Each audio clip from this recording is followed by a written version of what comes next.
Pemirsa, saat ini saya juga sudah bersama seperti biasa dengan Profesor Renald Kasali. Halo Pak Renald. Halo Gania, selamat malam. Selamat malam Pak Renald. Mari kita bicara mengenai unicorn. Ada apa dengan unicorn? Mungkin bisa dijelaskan lebih lanjut dinamika yang sedang kita saksikan saat ini dengan para unicorn yang ada di Indonesia. Salah satunya yang kita dengar terakhir ada yang melakukan PHK. Bisa dijelaskan seperti apa sebenarnya dinamika yang sedang terjadi saat ini, Prof. Renald? Jadi sebetulnya yang disebut unicorn ini adalah satu simbol. Jadi satu binatang yang langka begitu kan, unicorn ya. Sesuatu yang langka dan kemudian ditemukan mereka mempunyai valuasi di atas 1 billion US dollar gitu ya. Nah, seluruhnya sekarang ini ada diperkirakan 156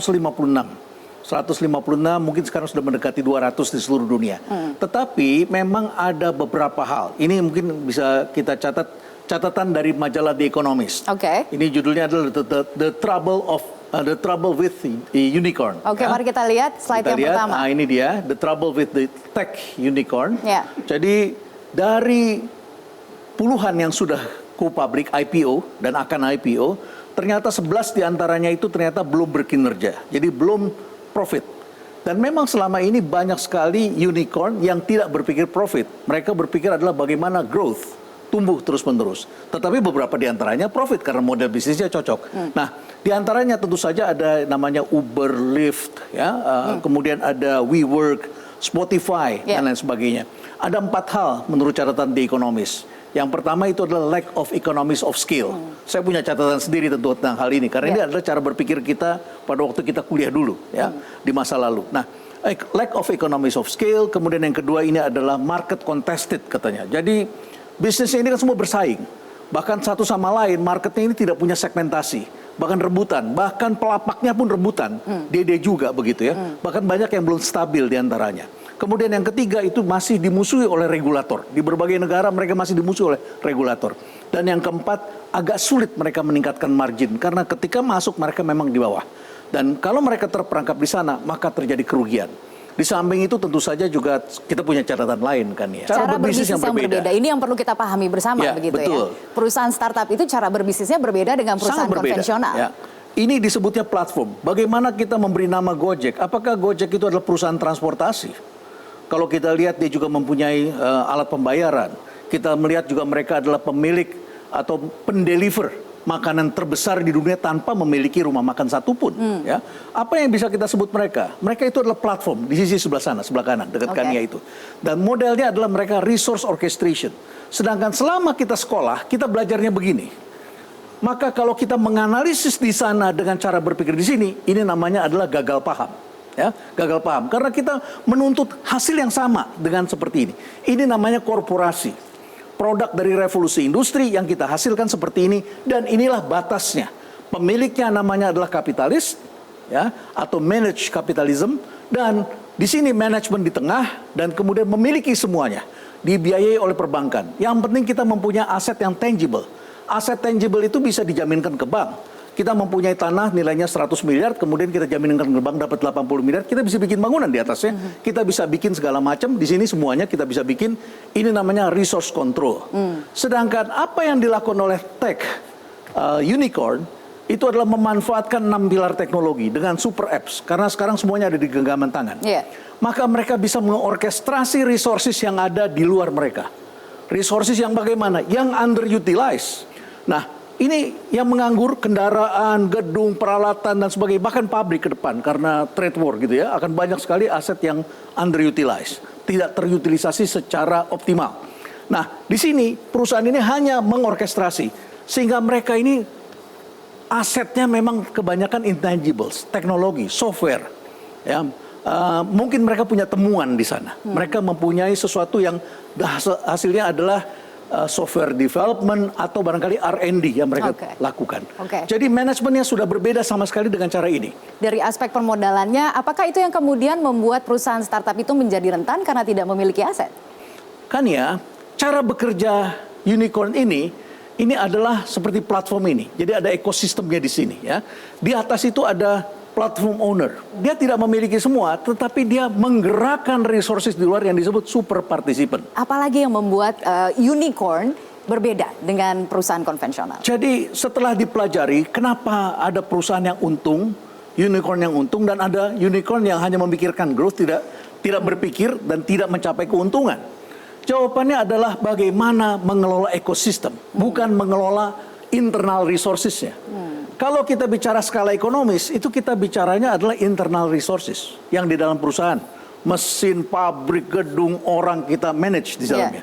Tapi ini ekosistem. Mari kita lihat Alibaba. Alibaba adalah salah satu unicorn ya, yang besar sekali. Ya. Ini sudah kinerja keuangannya Anda lihat.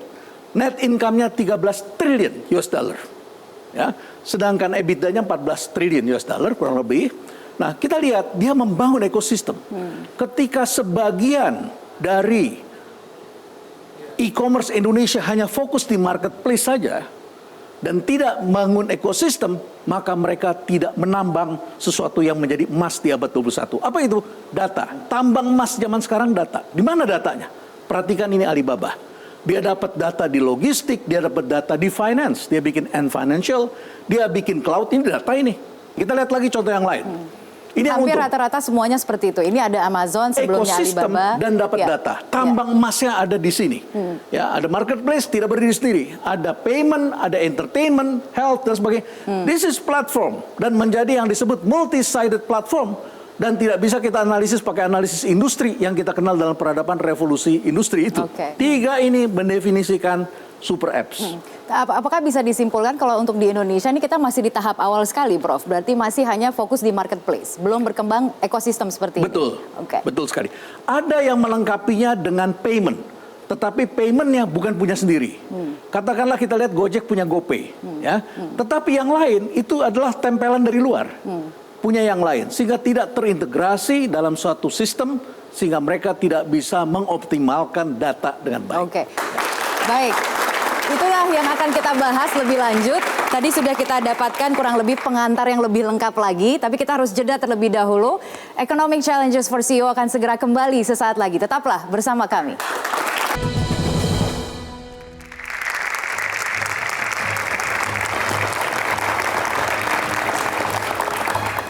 Ya, pemirsa, Anda kembali bergabung bersama kami di Economic Challenges for CEO. Pemirsa, benarkah langkah PHK yang dilakukan Bukalapak menjadi indikasi perusahaan-perusahaan startup unicorn tengah mengalami masa suram? Kita akan membahasnya lebih lanjut dalam segmen ini. Langsung saja kita undang untuk bergabung bersama kami di atas panggung Chief Strategic Officer Bukalapak, Teddy Utomo. Selamat malam, Mas Teddy. Silakan, Mas. Selamat datang, terima kasih telah bergabung. Kemudian juga hadir di sini Chief Executive Officer Belanja.com, Jamie Confido. Selamat malam.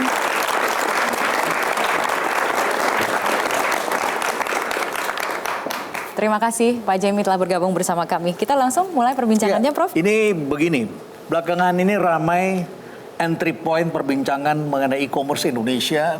Ya, itu bermula dari informasi di Bukalapak sendiri. Ya.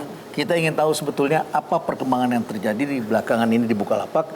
Dikatakan Bukalapak melakukan PHK, walaupun jumlahnya sebetulnya tidak terlalu besar kan ya, yaitu 100 orang begitu 100 orang ya. Tetapi barangkali ada strategic movement di Bukalapak karena sekarang Bukalapak ini salah satu ownernya adalah juga pemain lama di Indonesia, yaitu MTech Group ya. Tapi kita ingin tahu sebetulnya apa yang bisa kita dapatkan gambaran yang tengah terjadi. Saudara Teddy ini adalah seorang analis keuangan. Jadi mestinya bisa melihat dari dulunya begitu ya. Sekarang menjadi salah satu pimpinan di Bukalapak. Apa yang bisa kita share kepada publik? Ya, mungkin sebetulnya cukup simpel ya. Jadi seperti yang tadi Prof sudah gambarkan ya. Namanya startup itu sekalipun namanya unicorn itu hanya title. Bahkan tadi Prof bilang itu langka. Sebetulnya kalau saya bilang unicorn itu kan mystical creature. Mystical, yes. Sebenarnya nggak ada, ya. Maka mungkin kalau dari sisi kami manajemen Bukalapak, kita mengambil satu langkah dulu, kita lihat ke belakang, dari belakang dulu kita lihat ke depan, ya. Posisi Bukalapak saat ini di mana, ya. Dan kita melihat bahwa memang betul banyak pemain itu maunya sekarang kan pertumbuhan sebesar mungkin. Ya. Nah, pertumbuhan ini kan nggak ada habisnya. Bahkan hari ini pun sebetulnya e-commerce itu hanya merepresentasikan 5% dari retail seluruh Indonesia. Apabila kita serakah gitu ya, ambisinya besar, kita akan berpikir, ayo kita ambil 100%. Tapi kembali lagi kita melihat sendiri, kapasitas sampai mana. Nah, tadi Prof sempat katakan economies of scale. Ya. Memang makin besar mungkin makin besar economies of scale, tapi investasinya juga akan jauh lebih panjang. Sehingga kita melihat cukuplah dulu segini, marilah kita putar Bukalapak ini, kita buat menjadi sebuah perusahaan yang BEP. Karena kita melihat kembali, tadi Prof sempat gambarkan Alibaba memiliki begitu banyak ekosistem. Tapi kalau kita lihat sejarahnya, mereka lakukan satu langkah demi satu langkah. Dia buat dulu Alibaba, BEP, masuk Ant Financial, ya kan? Terus dia buat terus, ya. Yang kita tidak mau itu terjebak, Prof. Terjebak dalam artian kita melihat contoh dari negara lain, mereka melakukan semuanya, padahal mereka lakukan secara bertahap. Kita mau lakukan ini semua sekaligus bareng. Nah, kuat nggak kita? Ini bukan hanya dari sisi keuangan, tapi dari sisi kapasitas, sisi talent, sisi apakah cukup dewasa, berpengalamankah manajemen. Bisa dibayangkan apabila satu perusahaan melakukan begitu banyak ekosistemnya, berarti kan harus expert dari e-commerce, dari payment, dari financing, dari social media. Ini kan berarti kemampuannya harus sangat luar biasa. Ya. Nah, mungkin bahasanya kita lihat, kita bilang, well, hold on a second. Ya. Kita ini punya kapasitas di mana? Oh, di daerah ini kita mapping. Daerah ini kita fokuskan. Sehingga kita mengambil sebuah langkah strategik, kita menyadari fokus kita di sini, kekuatan kita di sini. Mari kita target BEP dulu. Kenapa BEP ini penting?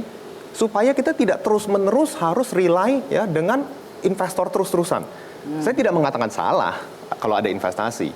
Tapi ada sebuah garis thin line antara melakukan sesuatu secara logical atau irasional. Nah, kita nggak mau melewati batas ini. Karena tadi mengatakan kita mau mundur dulu untuk melihat lebih jauh bagaimana kita bisa melangkah ke depan, salah satunya untuk mencapai BEP tadi, begitu ya. Jadi fokusnya nanti ke depan akan kemana? Sebetulnya kita cukup sama. Ya, memang dari dulu kalau Bukalapak ini kan kuatnya adalah di UKM. Ya, kita di e-commerce di UKM. Maka yang kita bangun semua ekosistem kita yang ada hubungannya dengan e-commerce dan UKM. Memang sebelumnya kita mungkin namanya perusahaan startup itu kan masih mencoba dulu ya. Ini kita beralih dari startup ke mature company, mencoba menjadi lebih dewasa. Ya, kalau kita masih startup, masih mencoba, mungkin kalau bahasa kerennya iteration, bahasa awamnya mencari bisnis model yang tepat. Ya. Saat Anda mencari bisnis model tepat pasti banyak coba-coba. Ada yang berhasil, ada yang tidak. Nah, saat ini kita merasa kita sudah menemukan bisnis model ini, yaitu terfokus pada e-commerce, terfokus pada mass market, ya, kalangan menengah dan UKM, sehingga apa yang sudah kita coba sebelumnya dan memang gagal, ya ada sebagian yang gagal, ya kita disiplin, kita katakan, oh ini bukan bagian kita, bagian orang lain aja. Nah, ini yang kemudian sempat ada keluar news, ada PHK dan sebagainya, itu memang hanya bagian-bagian kita lihat, ya kita tidak akan pernah kompetitif di bagian-bagian ini. Ya, maka kita disiplinlah, kita mengakui bahwa ya sudah ini di bagian mana yang Anda maksud? Jadi kita bahkan sempat ada daerah yang hardware. Ya, sebetulnya ini juga pertanyaan sendiri ya. Perusahaan tech punya hardware division.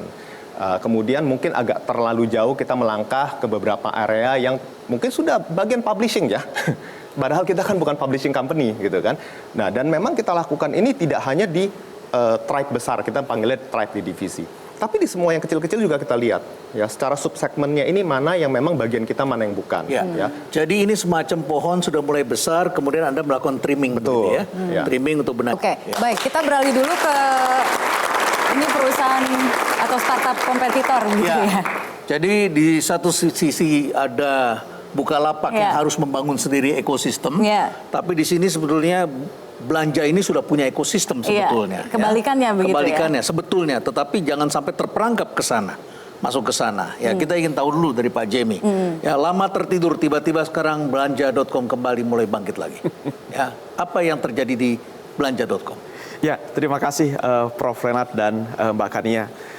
Jadi ada bagusnya juga dalam situasi kami, posisi kami tidak di paling depan untuk pursuing menjadi unicorn. Ya. Kalau tadi Mas Teddy bilang unicorn itu is a mythical creature, jadi kita bisa ngintip-ngintip. Mythical ini beneran mythical atau sebenarnya ada beneran. Jadi kabar baik juga buat kami bisa tahu dari teman-teman yang sudah mengalami. Sehingga kita memang sempat 2 tahun lalu berada di path yang mirip dengan yang tadi disampaikan oleh Mas Teddy. Kita coba untuk tumbuh begitu ya. Tapi untungnya, kalau boleh dikatakan ini sebuah keberuntungan begitu, kami menyadari bahwa ternyata cost of growth itu very expensive. Ya. Dan kita kemudian melakukan pivoting untuk mencari tadi kalau bahasa kerennya bisnis model lain, kita melakukan re-engineering bisnis model, lalu kemudian melakukan iterasi-iterasi ya. Dan kami menyadari bahwa growth is one thing dan kita nggak akan tinggalkan growth karena growth itu adalah sign of life. Tapi juga kita harus bisa healthy and sustainable. Nah, dua kata kunci ini yang mungkin tidak populer di tengah hiruk-pikuk dinamika unicorn, tetapi kami menyadari dua kata inilah yang bisa membuat kita bertahan lama. Ya, jadi kita mencari inspirasi baru karena kalau diibaratkan tubuh manusia ada pulse, ada vital signs yang harus kita lihat. Dan salah satunya adalah margin yang dihasilkan per transaksi. Jadi bagaimana kita bisa memicu pertumbuhan yang setinggi-tingginya ketika setiap kali terjadi transaksi kita losing money, even kita tidak melakukan promo. Jadi tanpa kita kasih gimmick, kasih diskon, tanpa biaya marketing, tanpa menarik traffic begitu, tanpa itu semua pun per kali transaksi itu bisa jadi kita losing money dari mana? Dari selisih antara biaya transaksi yang harus ditanggung versus take rate yang bisa kita peroleh. Nah, kalau biaya transaksinya ini variabel, for example 2,5%, take rate-nya 1%, itu namanya bunuh diri itu. Betul. Ya. Setiap kali transaksi kita losing 1,5%. Ya, jadi the more you grow, the less you get, or even the more you lose. Jadi sudah menemukan begitu titik terangnya. Gitu kira-kira model bisnisnya ke depan itu. We can see the light at the end of the tunnel. Baik, kita berhenti di situ dulu. Akan kita lanjutkan perbincangannya sesaat lagi, pemirsa tetaplah bersama kami.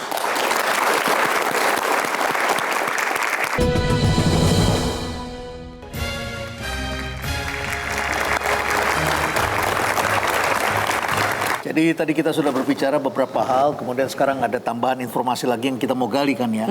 Tapi izinkan saya tadi menjelaskan sedikit antara perbedaan keduanya. Antara Bukalapak dan Belanja.com dan Belanja.com. Di dunia ini sekarang dikenal istilah dengan nama old power versus new power.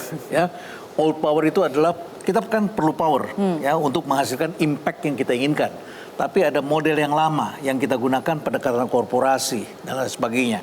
Ada pendekatan yang baru yang namanya pendekatannya ada governance-nya, ada di ekosistem. Ya. Tentu agak sedikit berbeda, tetapi sekarang menarik banyak investor yang old power mulai invest. Ya, mulai invest di new power ini. Apakah mereka juga akan survive? Itu juga tentu pertanyaan. Kalau kita lihat tadi Belanja.com ini dimiliki oleh Telkom sebagian besar sahamnya, jadi sudah mempunyai ekosistem di BUMN sebetulnya. Kalau masuk ke area baru mungkin agak gagap-gagap sedikit. Mereka perusahaan go public tidak bisa bakar uang seperti perusahaan yang lain. Ya, investornya berbeda. Sedangkan Bukalapak kita tahu pernah ada investornya. Sekarang kita masuk ke kita bahas plug and play. Ya, baru nanti kita lihat ini yang new power berarti ya. Kalau plug and play. New power. New power ya berarti. Kita lihat potongan rambutnya beda kan ya, dengan generasi sebelumnya ya. Dari situ aja sudah berbeda ya. Kita tanya ke Eren ya, plug and play ini kan termasuk salah satu akselerator startup yang cukup agresif gitu melakukan investasi di perusahaan rintisan di Indonesia. Seperti apa portofolionya sejauh ini? Kami sih bukan new power juga ya, mulanya sih dari Silicon Valley di 2006. Pas awal CEO kami, Said Amidi juga melihat Silicon Valley itu berkembang banget after dot-com boom-nya. Di Indonesia itself sih kita portfolionya cukup besar, ada sekitar 25 investments. Verticalnya kita tuh bedanya dengan accelerator lain tuh kita VC investor, tapi kita lihat dari sisi corporate partners kami.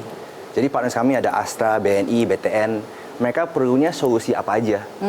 Kalau gitu kita lihat dari network kami nggak gede banget di luar negeri, di sini kita lihat, oh iya ada ini yang cocok nih, bisa masuk ke Astra bisa pakai, BNI bisa pakai. Jadi kita investnya kayak gitu. Tapi ujung-ujungnya Anda berinvestasi di perusahaan startup ini kan sebenarnya karena Anda ingin agar supaya mereka berkembang terus dan ujung-ujungnya menjadi unicorn gitu kan, kurang lebih seperti itu atau strateginya seperti apa? itu? Di GK Plug and Play itu kita membangun ekosistem sih. Jadi kita mau semua players dan pihak di ekosistemnya berkembang. Jadi startup kan satu, corporate partner kami juga satu, ada investor, regulators, university institutions. Kita mau build ekosistem yang mendukung semua supaya the whole ecosystem thrives gitu. Jadi yang dilihat itu. tidak hanya growth, melainkan juga the bottom line Anda perhatikan. Iya, tapi di stage pre-seed kami kita lebih at growth sih. Karena at our investment size, we are looking for big hits. Karena we understand that kalau kita invest dari pre-seed, high likelihood tuh kebanyakan nggak akan succeed.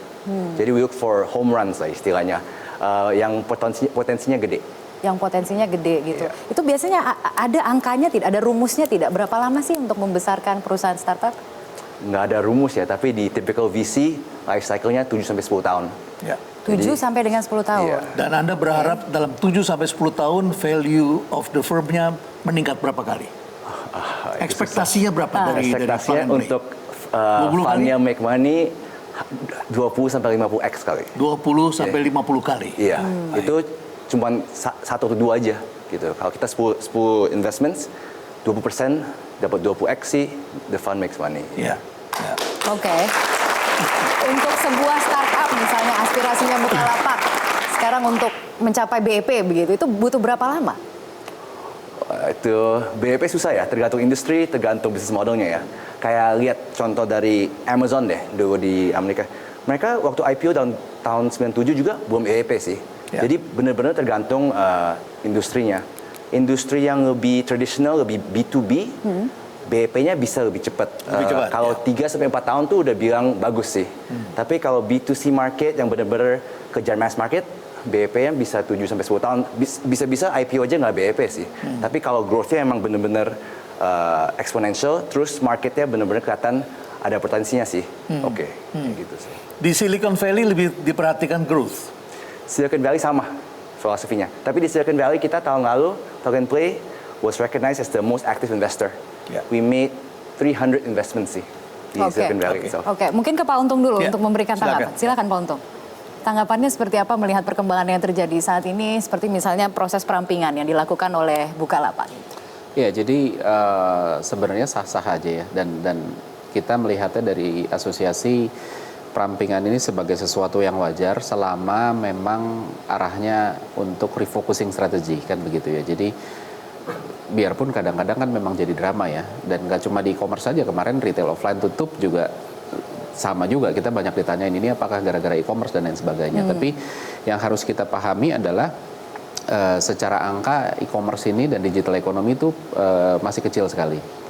Tadi Mas Teddy sudah bilang masih 5%, beberapa angka masih nyebut memang masih di bawah 10%, artinya potensi untuk tumbuh masih sangat besar. Ya. Tapi 5% itu sudah besar sebetulnya. Betul. Di Amerika ketika 7% saja Ya. itu retail hypermarket saya tutup Sudah berderet-deret goyang, ya, betul. ratusan branded ya. Betul, itu dia. Jadi potensi untuk membesarnya masih besar dan memang in reality kalau dilihat data-data dari teman-teman pemain, memang angkanya masih tumbuh gitu. Nah, tapi yang harus kita juga mengerti bersama adalah biarpun ketika tumbuh, ini kan lomba ya, ada yang menang ada yang kalah.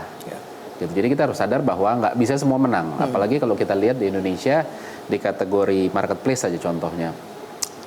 Beberapa tahun lalu tuh playernya ada 14, sekarang sudah mengerucut jadi tinggal 12, yang 2 sudah mulai keluar. Nah kalau kita lihat China dan Amerika hanya 2 dan 3 yang masih survive dengan skala yang bisa diperhitungkan lah. Ada seleksi alam. Ada seleksi alam. Jadi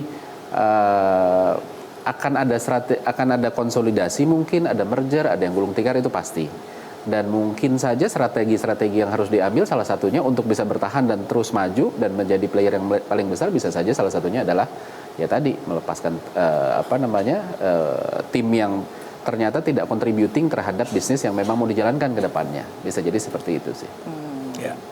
Oke, kita kalau bicara mengenai marketplace sebenarnya tidak hanya ada sebenarnya player juga ya, tapi ini lebih ke game developer Ya, begitu betul. ya.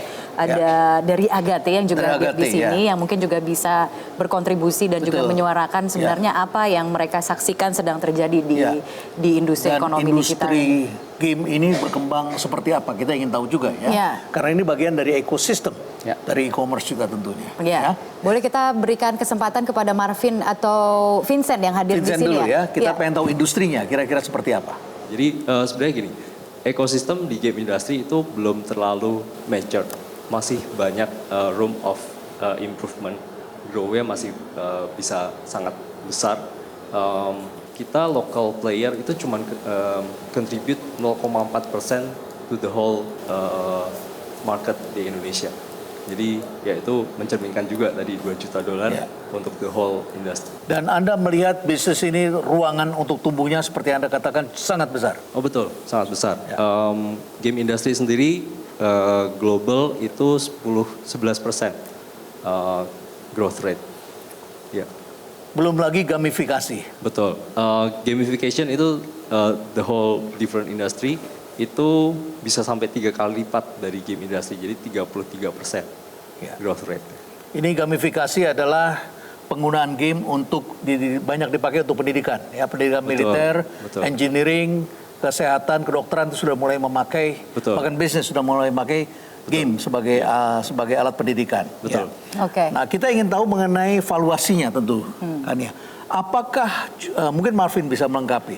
Apakah Agate perusahaan pembuat game ini juga sudah mendapatkan investor dari luar? Ya, Agate sebenarnya kita udah sempat dapat investor juga seed round kemarin di 2016. Jadi kalau misalnya kita ngomongin masalah valuasi ya, kalau misalnya di industri game itu karena kita mestinya kalau misalnya udah mature, kita bercermin pada company-company game yang sudah mature kayak misalnya Blizzard, Activision, Nintendo misalnya. Mereka mungkin udah bisa valuasi di level EBITDA. Gitu. Tapi kalau misalnya kita di momen di mana si perusahaan ini masih bertumbuh dan kita masih memilih platform yang tepat untuk mendistribusikan game kita, EBITDA itu kurang relevan karena banyak revenue kita yang di-cut sama platform. Jadi yang namanya valuasi itu kita lihatnya biasanya dari revenue. Jadi keberhasilan dari revenue. Baik, kita ini berlomba-lomba mencari investor dan juga melakukan valuasi gitu terhadap perusahaan startup. Saya ingin ke Pak Adler Manurung terlebih dahulu yang juga hadir di sini. Kebetulan juga adalah pelaku pengamat pasar modal dan juga sekarang mulai merintis pelaku startup juga. Bagaimana sih Anda melihat ini kan tidak ubahnya sama seperti kita portofolio keuangan, portofolio saham gitu. Anda melihatnya bagaimana keberadaan perusahaan-perusahaan startup saat ini? Terima kasih, bukannya Pak Renal. Kalau kita lihat perusahaan-perusahaan startup sekarang ini kan growth-nya itu kan daripada yang pemegang pendirinya Pak, naik ke atas. Tapi coba masuk dia ke market, ke pasar, IPO. Angka-angka yang tadi 9,5 itu belum tentu segitu. Karena waktu menghitung valuation-nya itu harus pakai sentimen market. Marketnya bagaimana memandang terhadap Bukalapak, bagaimana memandang terhadap belanja.com, bagaimana terhadap dengan game tadi. Jadi kekuatan analis memegang peranan penting di sana. Sekarang ini kan kebanyakan startup itu kan hanya dapat feed karena jualan, bukan karena dapat untung dari marginnya. Padahal banyak sekali startup itu melakukan apa? Bakar-bakar uang, tapi nggak salah gitu. Bakar-bakar uang untuk mendapat terkenal.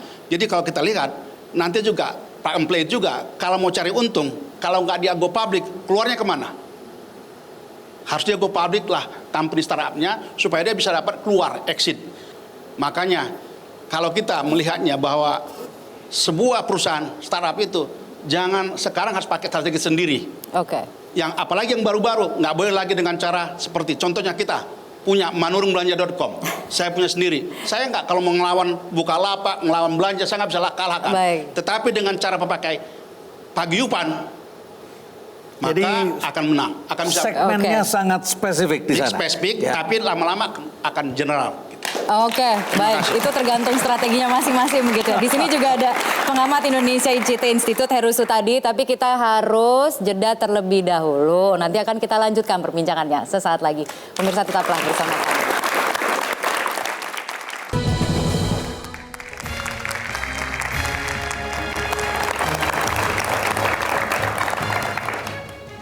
Ya, Anda kembali bergabung bersama kami di Economic Challenges for CEO. Tadi saya sudah sempat perkenalkan ada seorang pengamat juga yang hadir di sini dari Indonesia ICT Institute, Heru Sutadi. Apa perspektif Anda tentang apa yang sedang kita bahas saat ini? Jadi memang kalau pertama itu dalam bisnis digital ini kita harus melihat masing-masing segmen gitu. Jadi kalau misalnya dunia game itu tentu berbeda dengan dunia e-commerce. E-commerce tentu juga berbeda dengan transportasi online karena tantangannya juga dan ekosistem yang dibangunnya juga berbeda.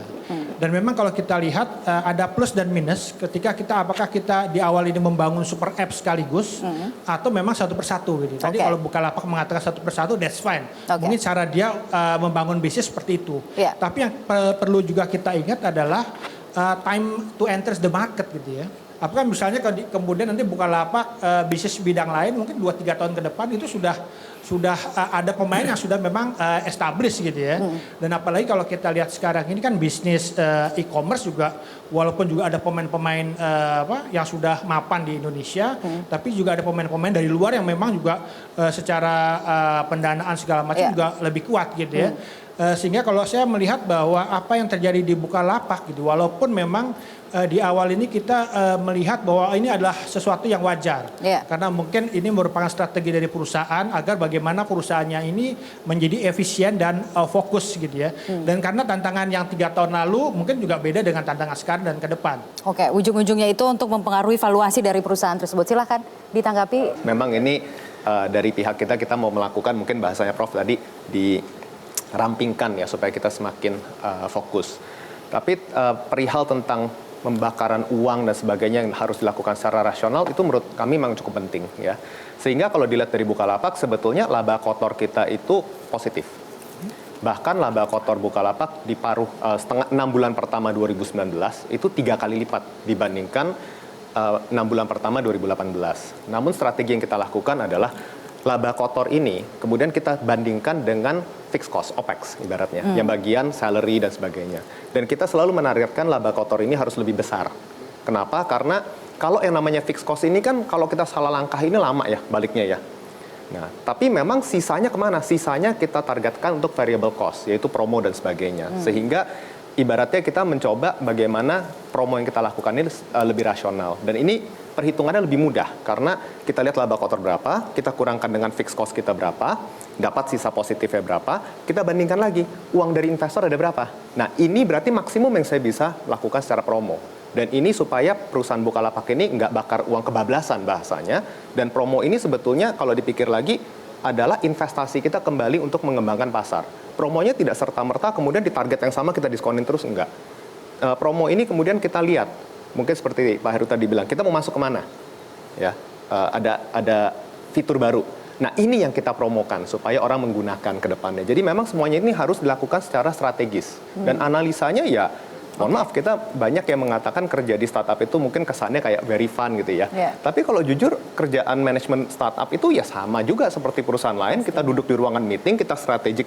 Tiap hari kita plototin angka, kita lakukan analisa, sama sebetulnya. Oke, tapi Mas Teddy boleh dijelaskan sekarang ini kan ada yang istilahnya bakar duit begitu ya, investasi dengan bakar duit gitu. Jadi itu tidak akan lagi dilakukan oleh mungkin bahasa bakar duit ini rasionalnya sampai mana? Apabila kita punya barang 100 kita jual 80 pasti selalu laku. Tapi bakar uang ini harus kita lihat berdasarkan dari sisi investasi ke arah mana.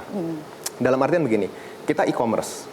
Mungkin sebelumnya kita lakukan masuk ke financial service. Saat ini bisa beli emas, beli reksadana, ya.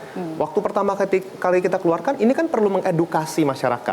Nah inilah kita kasih promo. Nah kedepannya kita buat lagi fitur baru, ya kan. Setiap kali kita buat fitur baru, fitur inilah kita promo juga. Gitu. Jadi memang ada batas seperti saya bilang tadi, ada red line antara rational promotion sama irrational promotion. Semoga ya jangan sampai masuk ke irrational promotion. Irrational promotion tuh seperti apa bentuknya? Ya apabila kita sudah melakukan promo for the sake of promo, gitu kan? Oke. Itu mungkin bisa dari belanja.com menanggapi dan juga Mas Untung mengenai irrational promo ini, silahkan. Anda sependapat? Ya, jadi memang pertama prinsip bakar uang ini harus hati-hati. Karena bakar uang ini by law salah loh ya. Itu berarti membakar properti negara. Itu uang fisik maksudnya. It's just a joke ya. Lambang negara. Jadi kita bakar uang atau mungkin spend more promotion itu sah-sah saja. Tergantung pada dua hal. Pertama adalah source of the funding yang kita gunakan untuk promotion tadi. Yang kedua adalah purpose of the promotion. Ya, jadi source of fund-nya jelas itu batasannya jelas. Betul, sangat jelas. Jadi source of fund-nya sebaiknya begitu, sebaiknya menggunakan dari margin yang kita peroleh. Sebaiknya begitu, jangan dari capital. Memang tidak salah juga kalau mau dari capital, karena mungkin pada tahap tertentu perlu very massive market introduction gitu ya. Tapi kalau sudah jalan beberapa saat, sebaiknya sih dari operating revenue yang digunakan, sehingga tidak kehabisan bensin begitu. Nah, yang kedua purpose-nya. Purpose-nya harus memang kita punya satu objektif untuk mengintroduce satu benefit yang kita harapkan setelah promonya dilepas, usage-nya tidak turun. Jadi bukan hanya membabi buta semuanya kemudian diberi promo begitu. Dalam konteks persaingan begitu Mas Untung, bagaimana kemudian membaca dinamika yang terjadi? Sebenarnya kan begini, jadi berbagai macam literatur pun nggak pernah ada yang bisa menemukan diskon itu sebagai sustainable strategy. Itu biasanya strategi jangka pendek saja ketika sedang memperkenalkan sesuatu seperti tadi Mas Edi bilang. Atau strategi jangka pendek untuk membangun, bikin orang coba dulu. Setelah coba harus ada kait yang benar-benar bikin dia nggak lepas. Entah itu service, entah itu apapun itu. Nah problemnya memang ada beberapa teman, nggak bisa dipungkiri ada beberapa teman startup yang memang karena didorong growth-nya harus tinggi sekali, caranya adalah dengan membakar. Termasuk mulai masuk ke predatory pricing. Jadi bukan cuma berpromosi dengan tidak ada untungnya, tidak ada profitnya, tapi bahkan sampai di bawah profit. Di bawah profitnya bukan cuma sekedar tipis, bukan cuma ngomong 1%, 2%, sudah disubsidinya bisa sampai gede-gedean. Nah, hal ini yang kalau terjadi dalam jangka waktu panjang, efeknya bisa banyak. Saya belum lama ini berkunjung ke Silicon Valley dan bertemu dengan diaspora Indonesia. Dari situ saya tanya apa yang mereka kerjakan, dan mereka banyak sekali membangun startup. Kemudian saya minta dipertemukan dengan para angel investor, venture capitalist dan sebagainya. Yang menarik adalah, dan mungkin ini juga adalah perangkap bagi teman-teman yang mencari dana dari para investor ini. Ada yang mengatakan begini, Anda perlunya 2 billion. Kalau industrinya menarik, tim Anda bagus, foundernya kita tertarik, ya, semuanya oke, teknologinya oke, Anda perlu 2 billion, 2 miliar US dollar, kami akan lipat gandakan, kalau perlu kami kasih 6 miliar US dollar. Saya tanya untuk apa? Ya, untuk menguasai pasar. Ya, jadi kita ingin kuasai semuanya. Nah, kalau kita kuasai semua, jadi dia tidak menang tanggung-tanggung, tapi menangnya besar-besaran. Dan ini yang kadang-kadang membuat anak-anak muda terperangkap, kemudian yang penting kuasai dulu. Ya, yang penting kuasai dulu. Begitu tidak ada uangnya, ini juga tentu jadi masalah sedikit, ya, begitu bagi mereka. Nah, tapi kan ya, barangkali saya ingin sampaikan begini. Kita hidup dalam satu peradaban yang penuh drama hari-hari ini, ya. Jadi kalau kita lihat sehari-hari ini demo si A sama si B itu semuanya main drama semua. Mudah-mudahan startup ini juga tidak main drama, ya, tidak main drama, angkanya dibesar-besarkan, karena kecurigaan itu terus terang memang ada juga tentu di antara para pelaku pasar. Ada 6 pilar teknologi yang membentuk kita semua sehingga kemudian kita bisa melakukan mobilisasi. It's not only about marketing. It's mobilization, gitu ya. Jadi 6 pilar teknologi ini ada yang dibangun oleh Telkom, di situ broadband network. Kemudian ada super apps yang kita pegang semua. Dalam 1 jam itu Anda puluhan kali buka itu, masukin foto, kemudian Anda chat di sana, pesan di sana, Anda cari informasi, itu super apps itu di situ, ya. Kemudian di sana ada cloud computing, ada cloud dengan big data dan artificial intelligence, kecerdasan buatan, dan kemudian sampailah mesin bisa berkomunikasi dengan mesin karena dipasangin sensor, dan kemudian kita semua bisa melakukan mobilisasi. Mobilisasi ini akan kencang kalau ada dramanya. Jadi dramatisasi ini tentu harus dihilangkan karena kita hidup dalam era yang disebut mobilisasi dan orkestrasi ini. Oke, baiklah. Boleh kita tepuk tangan sekali lagi kepada narasumber yang juga sudah hadir bersama kami pada kesempatan kali ini. Terima kasih sekali lagi Bapak-Bapak telah bergabung bersama kami. Dan pemirsa, demikianlah perbincangan dalam Economic Challenges for CEO. Saya Kania Sutistowinata. Dan saya Renald Kasali. Sampai jumpa.